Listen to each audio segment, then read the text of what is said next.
Hello and welcome. I am Mayuri Rai and with me is Ritvik Sharma. We are PGDM students from Wellinger Institute of Management, specializing in research and business analytics.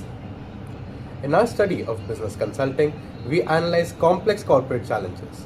Today, we're applying for those frameworks to deconstruct a monumental case study, the revival of Air India. In January 2022, the Tata Group reacquired the airline it founded, kicking off one of the most ambitious and closely watched turnarounds in modern aviation history. Ambitious is an understatement, Ritvik. This isn't just about fixing a struggling company. It's about rebuilding a national icon from the ground up. The Tata Group has initiated a meticulously designed transformation, but its success is far from guaranteed. The real story here is the immense execution risk. To understand the scale of this challenge, we have to look at what Tata inherited.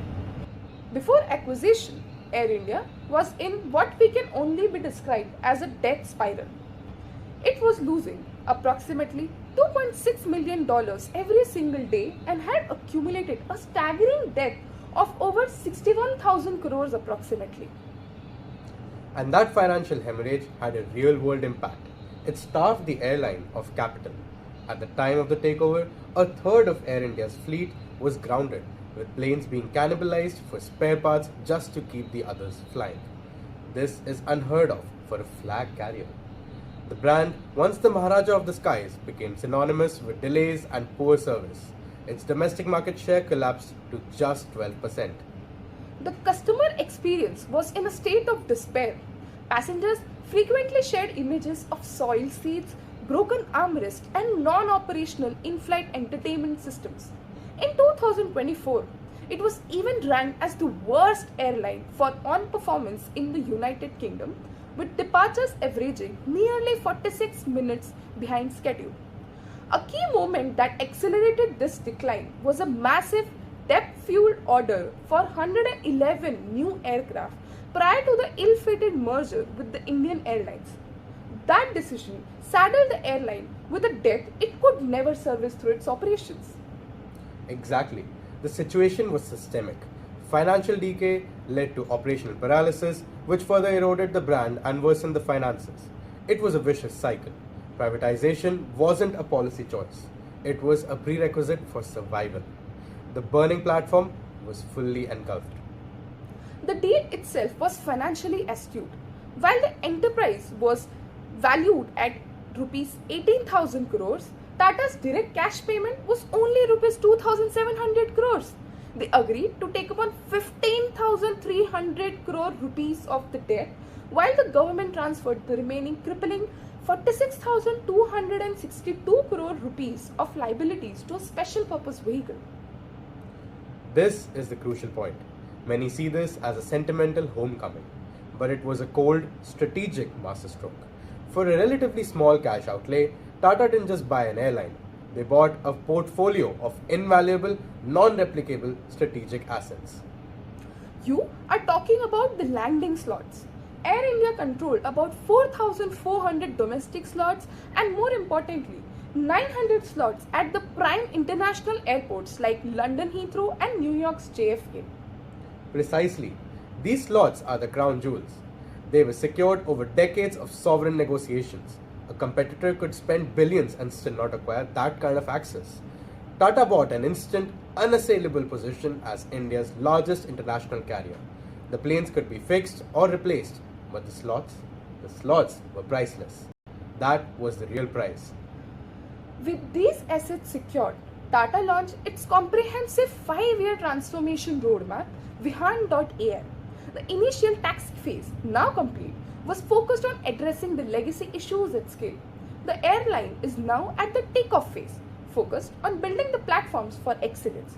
To understand the depth of this plan, we can dissect it through the lens of several interconnected organizational elements, which we will understand with McKinsey's 7S model. Let's begin with the tangible, hard elements. The strategy is Vihaan.AI itself, with a clear goal to capture at least 30% domestic market share and expand globally. The structure has been radically simplified by consolidating 4 airlines into 2.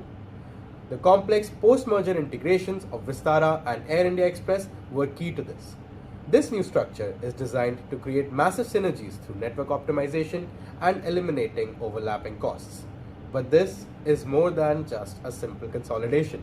The Vistara merger is a high stakes cultural reverse takeover, aiming to infuse the agile, premium service DNA of the smaller Vistara into the larger, bureaucratic Air India. The systems are undergoing a complete revolution. A $200 million IT overhaul is replacing the obsolete mainframes with cloud based platforms like SAP and Salesforce for CRM. Operationally, new tools like Jeppesen rostering are being used to prevent crew fatigue, while the Corazon tool enhances safety management. To de-risk the massive fleet investment, sophisticated power by the hour maintenance contracts have been signed. A masterstroke here was the constant trust agreement with Willys lease for 34 legacy engines, a move that allowed Air India to eliminate the massive maintenance burden and de-risk itself from unpredictable maintenance costs right at the start of the turnaround. Similar long-term agreements are also in place with various partners like Honeywell and Airbus to ensure cost predictability and reliability across the fleet. But new hardware is useless without transforming the people. This is where the soft elements are critical: staff and skills. Air India has hired over 9,000 new employees, comprising of 5,000 crew and 4,000 ground professionals, dramatically lowering the average employee age. A massive upskilling effort is underway at South Asia's largest aviation training academy in Gurugram. The leadership style and the shared values are being transformed through change management. The goal is a cultural shift from the old PSU mindset to a meritocratic customer obsessed one. This is driven by the new Rise.AI performance management system, which just completed its first annual appraisal cycle for about 14,000 employees and a rollout of over 30 new market aligned HR policies. And the green shoots of this holistic transformation are already visible. The new mobile app has a stellar rating of 4.7 on the iOS App Store. The new A350 aircraft are achieving an industry high net promoter score of 70 plus. We're also seeing new designer amenity kits, new Chinaware in premium cabins, and a revamped flying returns loyalty program that moves to a spend-based model. Commercially, the group's domestic market has grown from 24% to 26.5%. The airline has launched over a dozen new global destinations and is inducing on an average one new aircraft every 6 days. But to achieve the ultimate goal, every decision must be viewed through a profitability framework. To achieve sustained profitability, the airline must now pivot from a volume-based mindset to a value-based one. This requires pulling four key levers on the revenue side. First, on ticket sales, the focus must shift from just filling the seats to maximizing the yield. This requires leveraging the new AI and machine learning tools to implement aggressive, data-driven dynamic pricing to ensure every seat is sold at its optimal price. Secondly, they should treat cargo not just as an afterthought, but as a core profit center. The belly hold capacity of the new 570 aircraft fleet is a massive asset that can be leveraged to build a globally competitive logistics service, creating a significant and stable revenue stream. Third, they need to aggressively expand high-margin ancillary revenue. For the main airline, this means upselling passengers to the new premium economy cabin while using the spend-based loyalty program to drive extra purchases. For the low-cost express, the strategy should be to continue unbundling the fare with a full suite of add-ons like express base and gourmet meals. Finally, they must build a new advertising revenue stream. The in-flight entertainment screens on the new and retrofitted fleet represent valuable digital real estate that should be monetized through partnerships with premium brands targeting a captive, high-value audience. Simultaneously, the approach to the cost reduction must also be surgical. We recommend a relentless focus on four key cost centers. First, the fuel cost. Beyond the efficiency gains from the new fleet, they should use their scale to lock in more favorable long-term contracts with suppliers and employ sophisticated hedging strategies to mitigate price volatility. Investing in sustainable aviation fuels is also very critical in the long play. Second, for fleet costs, The airline must optimize its capital structure through a smart mix of leasing and purchasing to manage interests and rental expenses. A core strategic imperative should be to enforce fleet uniformity, particularly in the narrow body category, to drastically reduce maintenance, spare parts, and pilot training costs. Third, the employee cost. The key metric is to target the employee per aircraft ratio. The goal must be to increase workforce productivity through better technology and training, allowing the fleet to grow faster than the headcount and align with the leader global benchmarks. Finally, other operational costs. The airline should leverage its market power to renegotiate all major contracts, from ground handling to navigation charges. The most powerful long-term strategy, however, is to pursue self-reliance by continuing the in-house of line maintenance and operationalizing the new MRO facility in Bengaluru to control long-term costs and quality. So, the strategic imperatives for the current climb phase are very clear. Achieve true hub dominance at Delhi, aiming for 30% transfer traffic. Shift from just service to a zero defect premium experience with a target net promoter score of plus 50 in premium cabins, and a pivot to a culture of relentless profitability with a target to decrease the cost per available seat kilometer by 10%.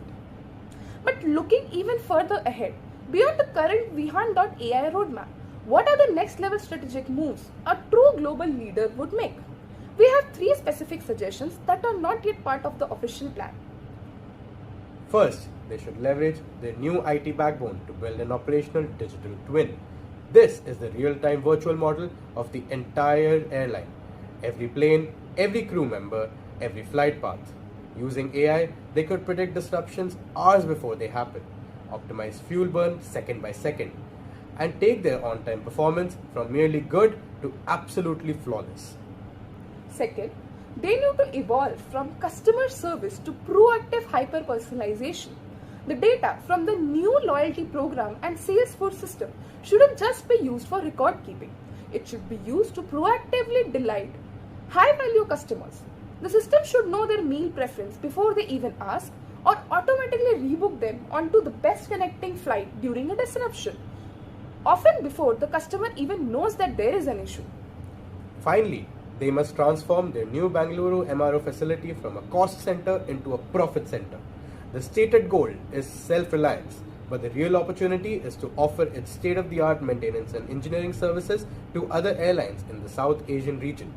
This would create a powerful and stable new B2B revenue stream, insulating the company from the natural volatility of passenger travel. The turnaround of Air India is a masterclass in strategic execution, built on the foundation of proven business principles. The primary risk remains the brand promise gap, the disconnect between the new brand promise and the inconsistent experience on the unrefurbished legacy aircraft. The strategic imperatives for the final climb phase are therefore clear, and they echo the turnarounds of other aviation giants. Look at British Airways in the 1980s. They shifted from being bloody awful to a premium leader by making customer service a top priority with their Putting People First program. Or look at the Japan Airlines restructuring, which succeeded through a ruthless focus on cost rationalization and analyzing the profitability of every single route. Exactly. The grand strategy is set, but if they succeed in the execution, the Maharaja won't just be back. He'll be a new force in the global aviation. Well, we'd love to know what you think in the comments. Thanks for watching, and if you enjoyed this analysis, don't forget to like and subscribe. See you next time.